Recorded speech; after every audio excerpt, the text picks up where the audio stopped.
পাবনায় নামাজরত অবস্থায় বাবাকে কুপিয়ে হত্যার অভিযোগ উঠেছে মাদকাসক্ত ছেলে মোস্তফা প্রামাণিকের বিরুদ্ধে।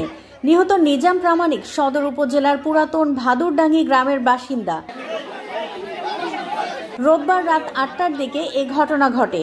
পুলিশ ও পরিবারের সদস্যদের দাবি, এশার নামাজ শুরু করার সঙ্গে সঙ্গেই ছেলে মোস্তফা দরজা আটকিয়ে হাসুয়া দিয়ে কুপিয়ে বাবাকে হত্যা করে। পরে নিজেই পাশের ঘরে গিয়ে দরজা লাগিয়ে বসে থাকে।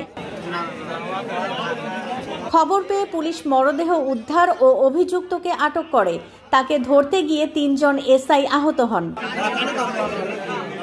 পরিবারের অভিযোগ, মোস্তফা দীর্ঘদিন ধরে মাদকাসক্ত এবং মাদক কেনার টাকা না পেলে বাড়িতে ভাঙচুর করত ও পরিবারকে মারধর করত।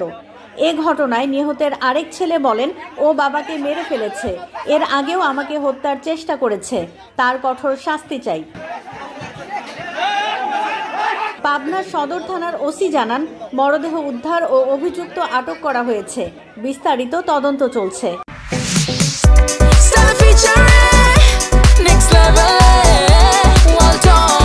Side by side fridge.